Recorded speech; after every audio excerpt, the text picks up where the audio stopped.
مسیح یسوع کے عظیم بابرکت نام میں آپ سب کو میرا سلام۔ پروگرام حتمی سچائی میں میں آپ کو خوش آمدید کہتی ہوں۔ ہمارے ساتھ موجود ہے ہمارے گیسٹ اسپیکر پروفیسر شفیق کمل سر، آپ کو بھی پروگرام میں خوش آمدید کہتی ہوں۔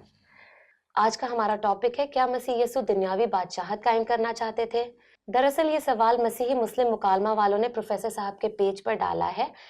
آلدو اعتراضات بہت سارے ہیں جن کو آج ہم ڈسکس کریں گے۔ ان میں سے پہلا اعتراض پروفیسر صاحب یہ ہے کہ وہ یسوع مسیح کے یروشلم میں شاہانہ داخلہ کو سامنے رکھتے ہوئے یہ کہتے ہیں کہ یہ تو اس بات کا ثبوت ہے، یروشلم میں یسوع مسیح کا شاہانہ داخلہ اس بات کا ثبوت ہے کہ مسیح یسوع دنیاوی بادشاہت قائم کرنا چاہتے تھے۔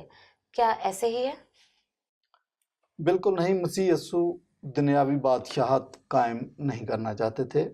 وہ دلوں پر ضرور حکومت کرتے ہیں اور لوگ ان کو اپنا بادشاہ تسلیم کرتے ہیں، لیکن اس سے دنیاوی بادشاہ سے ان کا سرے سے کوئی تعلق نہیں تھا۔ البتہ آپ جو ریفرنس دے رہے ہیں کہ مسیح یسوع کا داخلہ، شاہانہ داخلہ یروشلم میں، تو مسیح یسوع اس کو اپنے پرسپیکٹو سے دیکھ رہے تھے۔ ان کو پتہ تھا کہ یہ لوگ مجھے بادشاہ بنانا چاہتے ہیں، بادشاہ دیکھنا چاہتے ہیں اور آزادی حاصل کرنا چاہتے ہیں، لیکن ان کا تو اپنا ایک مشن تھا۔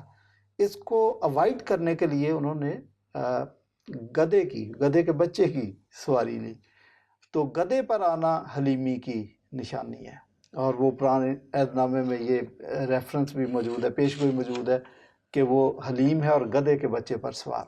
تو ادروائز اگر یسوع مسیح واقعی تختہ الٹنے آئے تھے تو دو باتیں ہونی چاہیے تھی، وہ اپنی فوج تیار کرتے اور فوج کے پاس تلواریں اور خنجر ہوتے۔ ایسا تو انہوں نے نہیں کیا۔ اچھا، پھر وہ گھوڑے پر سوار ہو کے آتے، اور اگر ماڈرن دور ہوتا تو F-16 پہ آتے اور میزائل لگا کے آتے۔ وہ تو گدھے کے بچے پر سوار ہو کے آئے۔ تو ان کے ذہن میں نہیں تھا، البتہ جو لوگ ان کو ویلکم کر رہے تھے ان کے مائنڈ میں یہ بات تھی۔ اور 3.5 سالہ منسٹری کے اندر جتنے بھی یہودی تھے ان کے ذہن میں یہ بات تھی کہ مسیح یسوع کو ہم بادشاہ بنائیں گے اور یہ بادشاہی ہوگا اور ہمیں سیاسی آزادی دلائے گا، لیکن مسیح یسوع کے ذہن میں یہ بات نہیں تھی۔ ایک اور مجھے واقعہ یاد آ گیا کہ ایک دفعہ یہودیوں نے جمع ہو کے ان کو پکڑ لیا اور ان کو بادشاہ بنانے لگے کہ آئے آپ کی تاج پوشی کرتے ہیں، لیکن وہ ان کے بیچ میں سے نکل گیا تھا۔ تو مسیح یسوع کے ذہن میں کبھی بھی دنیاوی بادشاہ کے متعلق یہ سوچ نہیں تھی، اور نہ ہی وہ رومی حکومت کا تختہ الٹنا چاہتے تھے۔ پروفیسر صاحب، ایک اور اعتراض اٹھایا گیا ہے کہ پلاطوس نے صلیب پر کتبہ کیوں لگوا دیا کہ وہ یہودیوں کا بادشاہ ہے؟ یہ بات ٹھیک ہے کہ اس نے کتبہ صلیب کے اوپر لگوایا تھا کہ یہ یہودیوں کا بادشاہ ہے، تو یہ اس بات کا اعتراف نہیں ہے کہ واقع مسیح یسوع یہودیوں کا بادشاہ بننا چاہتا تھا۔ یہ تو وہ ایک قسم کا یسوع مسیح کو مذاق کر رہے تھے جنہوں نے یہ کتبہ لگوا دیا، اور اس کو کانٹوں کا جو تاج بھی پہنایا۔ تو آپ یہ دیکھیں، بادشاہ کا کانٹوں کا تاج نہیں ہوتا تو سونے کا تاج ہوتا ہے۔ تو یہ تو اس کو مذاق کر رہے تھے کہ یہ لے بھی تو بادشاہ بن، اب تیرے کو بادشاہ بناتے ہیں۔ تو یہ دراصل مسیح یسوع پر 3 الزام لگائے گئے: سیاسی الزام، جنسی الزام، مذہبی الزام۔ جنسی الزام ان پر یہ لگایا گیا کہ جس عورت نے جٹا ماسی کا عطر ان پر چھڑکا تھا تو کہنے لگے کہ اس عورت کا تو کریکٹر ٹھیک نہیں ہے، لگتا کہ یہ شخص نبی نہیں ہے۔ اگر نبی ہوتا تو اس کو معلوم ہوتا کہ اس عورت کا کریکٹر کیا۔ تو یہ الزام بھی لگایا، اور بھی اس مسئلے کو اور بھی مرچ مسالہ بعد میں لوگ لگاتے رہے۔ اور مذہبی الزام ان پر یہ لگایا کہ یہ اپنے آپ کو خدا کہتا ہے۔ یہودیوں کے نزدیک اگر کوئی انسان خدائی دعویٰ کرے تو اس کو سنسار کرتے ہیں۔ تو تیسرا الزام ان پر سیاسی الزام لگایا کہ بھائی یہ اپنے آپ کو بادشاہ بنا رہا ہے تو بغاوت کر رہا ہے۔ لیکن تینوں الزام میں یسوع مسیح بری ہوئے۔ حاکم وقت نے اپنے ہاتھ دھوئے اور کہا کہ میں اس شخص میں کوئی قصور نہیں پاتا، تو اپنے ہاتھ دھو کے سائڈ پہ ہو گیا تھا۔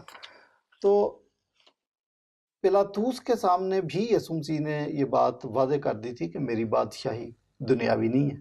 اگر میری بادشاہت دنیاوی ہوتی، میرے خادم لڑتے، میں ان کو لڑنا سکھاتا، میں ان کو تلوار کی دھار لگانا سکھاتا، میں ان کو میزائل پکڑا دیتا۔ تو بھائی ایسا تو ہم نے کچھ کیا نہیں ہے، ہم تو بے ضرر لوگ ہیں۔ بلکہ پطرس نے تلوار نکالی بھی تھی تو میں نے کہا تھا تلوار میان نکال۔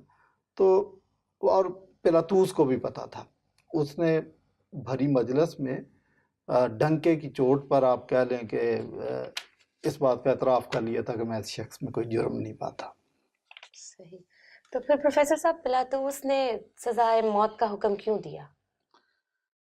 جی اس نے تو یہ ڈکلیئر کر دیا تھا کہ یہ شخص بے گناہ ہے، اور میں کہتا ہوں کہ اچھا کہ ڈکلیئر کر دیا کہ وہ بے گناہ تھا، کیونکہ یہ کفارے کی غرض و غایت یہی تھی کہ کفارہ بے عیب برے کا ہوتا ہے۔ تو اچھا ہے کہ مسیح پر مقدمہ چلا کے یہ بتایا گیا کہ یہ بے گناہ ہے، تو پھر ہی وہ کفارے کے لیے اس پر وہ پورا اترتا کفارے کی شرط پر۔ اگلی بات کہ پلاطوس کی بیوی نے بھی اس کو کہا تھا کہ میں نے اس راست باز کی وجہ سے رات کو خواب دیکھا، تو اس کی زندگی سے کوئی کام نہ رکھنا، اس کو چھوڑ دے، اور اس نے چھوڑنا بھی چاہا، چھوڑ نہیں سکا، کیونکہ آپ نے یہ دیکھا کہ وہ مجمع جمع ہوا تھا، اور کچھ لوگوں کو وہ پیسے دے کے رشوت دے کے لائے ہوئے تھے کہ نعرے لگانے، بلوا کر رہے تھے۔ جس شخص نے اپنی سیٹ بچانی ہوتی ہے، اوپر کیسر بیٹھا ہوا، اس کو پتہ چلے اچھا کہ یہودیوں کا وہ علاقہ تھا جو شورش زدہ علاقہ تھا، یہاں پہ اسپیشل بندہ دیکھ کے کمپیٹنٹ بندے کو لگایا جاتا تھا، اگر اس کی بار بار شکایت کی جاتی ہے کہ وہاں پر شورش ابھی بھی ہو رہی ہے تو اس کی سیٹ بدلی جا سکتی تھی، اس کو ٹرانسفر کیا جا سکتا تھا، ڈپوز کیا جا سکتا تھا۔ جب اس نے دیکھا کہ یہ تو ہنگامہ کر رہے ہیں، بلوا کر رہے ہیں، ہمارے ملک میں تو اکثر ہوتا ہے کہ لانگ مارچ کریں گے اور دھرنا دیں گے، تو اس کو بھی اپنی سیٹ کا خطرہ تھا، اس لیے اس نے اس کو مجبوراً اس نے اس کی سزائے موت کا حکم جاری کر دیا۔ دوسری بات کہ اس نے یہ بھی کہہ دیا کہ بے گناہ ہے، اور یہ بھی کہہ دیا کہ اس کو صلیب دے۔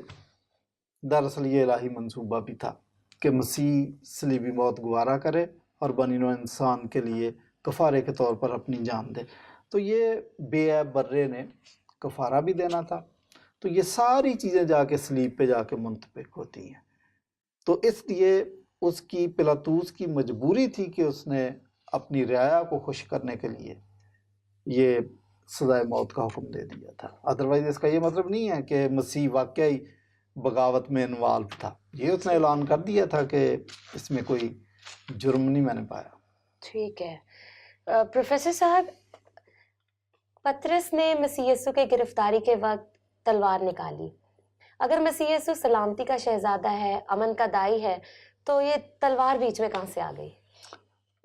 تو آپ کا سوال یہ ہے کہ پطرس نے تلوار کہاں سے نکال لی؟ جی یہ تو امن کا گروپ تھا۔ جی دراصل مسیح یسوع نے جو 12 شاگرد چنے تھے، اس میں ایک دو حر مجاہدین میں شامل تھے۔ پہلے جب یسوع مسیح آئے اس وقت کئی یہودیوں کی تنظیمیں کام کر رہی تھی جو یہودیوں کی آزادی کے لیے کام کر رہی تھی، تو پطرس پہلے انہی میں سے کسی ایک گروپ کا ممبر تھا جو ہر وقت اپنے ساتھ خنجر یا تلوار رکھتے تھے، اور ان کا عقیدہ یہ تھا کہ سوچ یہ تھی کہ کسی وقت بھی جہاد کا اعلان ہو گیا تو تلواریں ڈھونڈتے پھریں گے، تلوار ساتھ ہی رکھو، ادھر سے فوراً تلوار نکالی تو ہم جہاد شروع کر دیں گے، ان کی گردنیں کاٹیں گے اور اپنے ملک کو آزاد کرائیں گے۔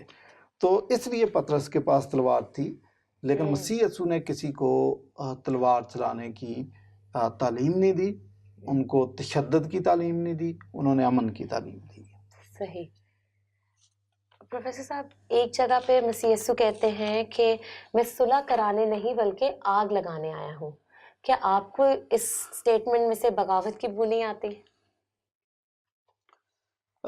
مسیح کی بہت ساری سٹیٹمنٹس ایسی ہیں جن کو کہتے ہیں ہارڈ سینگس، جو عام طور پر ایک دم سے سمجھ نہیں آتی۔ یہ والی سٹیٹمنٹ بھی کم و بیش اسی قسم کی ہے۔ دراصل مسیح یسوع جو کام کر رہے تھے، جو ان کا مشن تھا، وہ بڑا خطرناک مشن تھا۔ اس نے کہا لوگ میری اس لیے مخالفت کرتے ہیں کیونکہ میں ان کے کام، وہ جو برے کام کرتے ہیں وہ ان کو بتا دیتا ہوں، اس لیے لوگ میری مخالفت کرتے ہیں۔ اب جو مسیح یسوع کے شاگرد ہیں وہ وہی مشن آگے لے کر چلیں گے جو یسوع مسیح چلا رہے تھے، اس لیے مسیح یسوع کو پتا تھا کہ اگر میری مخالفت کی جا رہی ہے تو ان کی کیوں نہیں ہوگی، اس لیے ان کو بتا دیا تھا کہ جب ہرے درخت کے ساتھ لوگ ایسا کرتے ہیں تو سوکھے کے ساتھ کیوں نہ کریں گے۔ یہ جو آپ نے بات پوچھی ہے کہ مسیح نے کہا میں صلح کرانے نہیں بلکہ آگ لگانے آیا ہوں، وہ یہ مطلب نہیں ہے۔ مطلب یہ ہے کہ مسیح یسوع کے جو فالورز تھے، اب اس وقت بھی ایسا ہو رہا تھا کہ اگر خاندان میں سے باپ نے مسیح کو قبول کر لیا تو بیٹا اور بیوی اس کے اگینسٹ ہو جائیں گے، اور اگر بیٹے نے مسیح کو قبول کر لیا تو باپ اس کی گردن کاٹنے کے در پہ ہوگا. آج بھی یہ ہو رہا ہے. آپ یہ دیکھیں کہ ہندوستان پاکستان کے اندر بلکہ گلف کنٹریز کے اندر ان تمام ممالک میں اور بھی جہاں جہاں مسیحیت کی مخالفت کی جاتی ہے، اگر خاندان کا ایک فرد مسیحی ہوتا ہے تو دوسرے اس کو قتل کرنے سے بھی نہیں چوکتے. اور یہی حقیقت یسوع مسیح بتا رہے تھے کہ میں صلح کرانے نہیں تلوار چلانے آیا ہوں. تو اس کا یہ مطلب نہیں تھا کہ لٹرل معنوں میں اس کو نہ لیں. وہ دراصل شاگردوں کو اس کی اسٹریٹجی بتا رہے تھے کہ جب آپ کام کرو گے تو یہ سب کچھ آپ کے سامنے ہوگا. مینٹلی آپ کو ان چیزوں کے لیے پریپیئر ہونا چاہیے.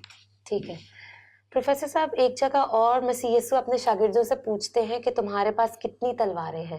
تو آگے سے انہوں نے جواب دیا کہ 2. تو یسوع مسیح آگے سے جواب دیتے ہیں کہ یہ بہت ہے. تو اس کے بارے میں آپ کیا کہیں گے؟ یہ کہاں اچھا، یہ پوچھا تو پھر آپ نے یہ سمجھ لیا کہ بہت ہیں تو بھائی 2 سے جہاد ہوتا ہے، 2 سے جنگ ہوتی ہے، 2 تلوار سے جنگ جیتی جاتی. اصل میں یہ ترجمے کا بھی مسئلہ ہے. انگریزی میں آپ دیکھیں کہ جب انہوں نے کہا کہ ہمارے پاس 2 تلواریں ہیں تو یسوع مسیح نے کہا اینف. اچھا، اصل میں یسوع مسیح ان کو کہہ رہے تھے، بار بار جگہ جگہ آپ یہ دیکھیں کہ تلواروں کا ذکر شاگرد کرتے تھے. یہودی چونکہ قسم پرسی کی زندگی گزار رہے تھے اور اس وقت رومیوں کے زیر نگین تھے. اس سے پہلے یونانیوں نے قبضہ کیا ہوا تھا، پھر کبھی وہ بابلیوں کے تسلط کے انڈر تھے، کبھی مختلف لوگوں نے، کبھی فارسیوں نے ان پر حملہ کر دیا. تو وہ سب کے ذہن میں یہی تھی، یہ بات تھی کہ مسیح یسوع جب آئے گا تو ہمیں آزادی دلائے گا. تو اکثر و بیشتر یسوع مسیح کے ساتھ وہ یہی بات کرتے تھے کہ بھائی کوئی جہاد بھی کرنا ہے، کوئی آزادی کے لیے بھی کام کرنا ہے. مسیح یسوع کا مشن سمجھنے میں خود شاگردوں کو بھی ڈیفیکلٹی تھی. ایک دم سے نہیں، 3.5 سال یسوع مسیح کو کام کرنا پڑا ہے، پھر جا کر اینڈ میں وہ مسیح کے مشن کو سمجھنے کے قابل ہوئے. بلکہ اس وقت بھی آپ یہ دیکھیں کہ جب یسوع مسیح کی ڈیتھ ہوتی ہے صلیب پر تو یہ بھاگ گئے تھے، لیکن جی اٹھنے کے بعد دوبارہ ان لائن ہو گئے ہیں، یونائٹ ہو گئے ہیں. تو آسان نہیں تھا. تو پھر ایک دن یسوع مسیح نے پوچھ لیے، اچھا کتنی تلواریں ہیں تمہارے پاس؟ انہوں نے کہا 2. انہوں نے کہا بہت ہے، کافی ہو گیا ہے. مسیح نے کہا کافی ہوگا، اب چھوڑو بھائی اس بات کو. وہ اس سینس میں ان کو کہہ رہے تھے، یہ نہیں مطلب کہہ رہے تھے کہ 2 تلواریں کافی ہیں، 2 سے جہاد تو نہیں ہوتا. تو دراصل یسوع مسیح ان کو ڈسکریج کر رہے تھے کہ تلوار ہمارا مسئلہ نہیں. اچھا، پھر مجھے یہ بتائیں کہ آپ نے مسیح کی زمینی خدمت کے دوران کبھی دیکھا کہ تلواروں کا استعمال ہو؟ ہاں، ایک جگہ پطرس نے تلوار نکالی تو یسوع مسیح نے تو اس کو منع کر دیا. اگر اس آیت کا آپ یہ مطلب لیتی ہیں کہ یسوع مسیح تلوار کو انکریج کرنا چاہ رہے تھے تو پطرس کو بھی کہنا چاہیے تھا شاباش، ان ٹائم آئے بھی زبردست. باقیوں کو بلکہ مذاق کرتے بھائی تمہیں کیا ہو گیا، بدھو ہو، کیا دیکھ رہے ہو، اب کس چیز کا ویٹ کرنا، نکالو تلواریں، کام کرو اپنا. اور یسوع مسیح کو پکڑنے والے تو بے ہوش ہو کے گر گئے تھے. تو یسوع مسیح کو تو فوراً کہنا چاہیے تھا نکالو اپنی اپنی تلواریں اور ان کی گردنیں الگ کر دو. نیور. بلکہ اس کے بجائے یسوع مسیح نے ان کو کہا کہ جس کام کے لیے آئے وہ کام کرو. تو مسیح یسوع کا تلوار کا کوئی مشن نہیں تھا، بغاوت کا کوئی مشن نہیں تھا، تختہ الٹنے کا کوئی پروگرام نہیں تھا. یہ لوگوں کی مس انڈرسٹینڈنگ اور جھوٹے الزامات ہیں. مسیح یسوع کرسچن مشن پہ کام کر رہے تھے، اور کرسچن مشن یہ ہے کہ دنیا کی نجات کا بندوبست کیا جائے اور نجات کا یہ پیغام اقوام عالم تک پہنچایا جائے. صحیح. پروفیسر صاحب، بظاہری تو یہ ٹاپک مجھے اتنا ڈیفیکلٹ نہیں، لیکن جیسے جیسے آپ جواب دیتے جا رہے ہیں تو کھلا تضاد کی جو بات کر رہے ہیں، میں آپ سے اگلا سوال جو کرنے جا رہی ہوں وہ مجھے کافی کنفیوژن کریٹ کر رہا ہے. اس کے لیے میں سب سے پہلے ایک حوالہ پڑھنا چاہوں گی. حوالہ ہے خواتین و حضرات لوکا کی انجیل میں سے اس کا 22واں باب، اس کی 35ویں اور 36ویں آیت. پھر اس نے ان سے کہا کہ جب میں نے تمہیں بٹوے اور جھولی اور جوتی بغیر بھیجا تھا کیا تم کسی چیز کے محتاج رہے تھے؟ انہوں نے کہا کسی چیز کے نہیں. اس نے ان سے کہا مگر اب جس کے پاس بٹوا ہو وہ اسے لے، اور اسی طرح جھولی بھی، اور جس کے پاس نہ ہو وہ اپنی پوشاک بیچ کر تلوار خریدے. پروفیسر صاحب، یہاں پہ تو یسوع مسیح تلوار خریدنے کو کہہ رہے ہیں، یہ کھلا تضاد نہیں ہے؟ نہیں، کوئی کھلا تضاد نہیں ہے. بات آپ کی انڈرسٹینڈنگ کی ہے. یہ جو میرے پیج پہ بھی جن لوگوں نے سوالات کیے ہیں یہ مسلم مسیحی مکالمہ والے اور ان کے ساتھ اور بھی لوگ آگے سب یہی باتیں کر رہے تھے. آپ کی انڈرسٹینڈنگ کا مسئلہ ہے. مسیح یسوع ان کو کہہ رہے تھے اب آپ نے شروع میں پورا کنٹیکسٹ پڑھ دیا تو اچھا کیا کہ جب آپ کو میں نے پہلی دفعہ بھیجا تھا تو آپ کو کسی چیز کی پریشانی نہیں ہوئی، سب کچھ پورا ہوا. جب تک میں آپ کے ساتھ تھا دیر واز نو پرابلم. لیکن اب آپ کو پتا ہونا چاہیے کہ جسمانی طور پر میں جا رہا ہوں، اسپرچولی تو میں آپ کے ساتھ ہوں گا لیکن جسمانی طور پر میں آپ کے ساتھ نہیں ہوں گا. No you have to face the challenges. تو مسیح یسوع تو ان کو تیار کر رہے تھے اور یہ اپنی منسٹری کے دوران روز اول سے ہی وہ کر رہے تھے ان کو تیار کہ لوگ تم کو عدالتوں میں کھینچیں گے، لوگ تم کو کوڑے لگائیں گے، لوگ تم کو ستائیں گے. اچھا، پریشان نہیں ہونا، خوش ہونا اور شادمان ہونا. تو یہ بھی وہی بات انہوں نے کر دی ہے کہ اب چونکہ میں جا رہا ہوں تو آپ کو ان چیلنجز کے لیے تیار ہونا. ان کے لٹرل میننگ نہ لیے جائیں. تلواریں خریدو کا یہ مطلب ہے کہ اب یہ سب کچھ آپ کے ساتھ ہوگا. اور پہلی 3 صدیاں جو کرسچن تاریخ ہے وہ یہ بتاتی ہے کہ کرسچنز کے ساتھ اس سے زیادہ ہی ہوا، اس سے کم نہیں ہوا. پروگرام بھی کیے، اس پہ پروگرام بھی کیے اور آج تک 4.5 کروڑ مسیحی نذرانہ شہادت پیش کر چکے ہیں. تاریخ ہمیں یہ بتاتی ہے کہ شاگردوں نے نہتے یہ جنگیں جیتی. کوئی شاگرد تلوار لے کر نہیں نکلا تھا، سارے کے سارے انہوں نے جامِ شہادت نوش فرمایا. تو آپ کیسے کہہ سکتے ہیں کہ مسیح ان کو لٹرل معنوں میں تلواریں خریدنے کا کہہ رہے تھے؟ یہ تو چیلنج کا بتا رہے تھے کہ اب آپ کی زندگی میں چیلنج آنے والا ہے اور وہ چیلنج آ گیا تھا. صحیح. ایک اور سوال ہے پروفیسر صاحب کہ جب اگر مسیح یسوع بادشاہ نہیں بننا چاہتے تھے تو لوگ آ کر ان کو اپنی وفاداری کا کیوں ثبوت دے رہے تھے؟ ایک جگہ پر لکھا ہے کلام میں، ایک شخص آ کر یسوع مسیح کو ملتا ہے جب یسوع مسیح یروشلم کی طرف جا رہے ہوتے ہیں. وہ شخص کہتا ہے کہ جہاں کہیں تو جائے گا میں تیرے پیچھے چلوں گا. جی یہ بات کہی ہے کسی نے. اصل میں نے آپ کو بتایا نا کہ جو یہ سوال کرنے والے، یا میں اس کو آسانی کے لیے یہ کہہ دوں کہ ہمارے مسلمان بھائیوں کا اور یہودیوں کا جو ذہن ہے وہ ایک جیسا ہی ہے بہت ساری باتوں میں، اگرچہ اختلاف بھی ہے لیکن بہت ساری باتوں میں. جو یہودی تھے وہ تو سارے کے سارے اسی بات پہ تلے ہوئے تھے کہ اب ہم نے تختہ ہی الٹنا اور ہمیں کوئی لیڈر چاہیے. میں نے پچھلے کسی پروگرام میں بھی آپ کو بتایا تھا کہ عید تجدید کے دن ایک گروپ آ گیا تھا اور انہوں نے کہا تو کب تک ہمیں ڈاواں ڈول رکھے گا؟ بتا بھی، اگر تو ہی مسیح ہے، تو ہی ہمارا لیڈر ہے اور تختہ الٹنا ہے تو اعلان کر، پھر دیکھ ہم کرتے کیا ہیں.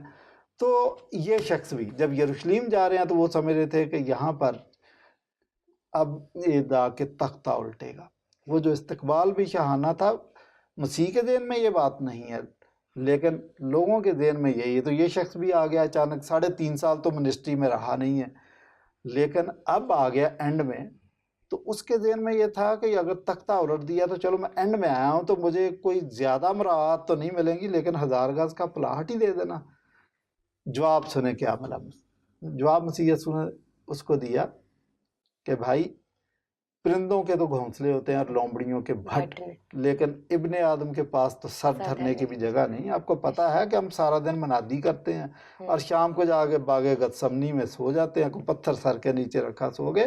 یہ منظور ہے تو آ جاؤ. اگر پلاٹ کی بات ہے ذہن میں تو پھر بھائی کوئی اور کام پکڑو. تو وہ وفاداریوں کا یقین دلا رہے تھے. بہت سارے لوگوں کے ذہن میں یہ بات تھی لیکن مسیح یسوع دنیاوی بادشاہت کے لیے کام کر نہیں رہے تھے. تو صرف یہی شخص نہیں ہے کہ جو یسوع مسیح کو اپنی وفاداری کا یقین دلا رہا تھا، اور بھی کئی ہیں جو اس قسم کے سوچ رکھتے تھے. دراصل ماحول یہ چل رہا تھا. مسیح یسوع کے آنے سے پہلے بھی یہودیوں کی کئی تنظیمیں تھیں جنہوں نے آزادی کے لیے کام کیا، لڑے، اور بہت ساری آزادی کی تحریکیں دم توڑ گئیں، ناکام بھی ہوئیں. مسیح یسوع جب 12 سال کے تھے تو اس وقت یہودیوں کی ایک تنظیم پکڑی گئی، 2000 لوگوں کو ایک ہی دن سلیب دے دی گئی تھی. تو مسیح یسوع کے چلے جانے کے بعد اعمال کی کتاب اس کے 21ویں باب میں ہمیں ذکر ملتا ہے کہ وہ پولس سے پوچھتے ہیں کہ تو مصری غازی گروپ کا بندہ تو نہیں ہے؟ یہ ایک ایسا گروپ تھا کہ جو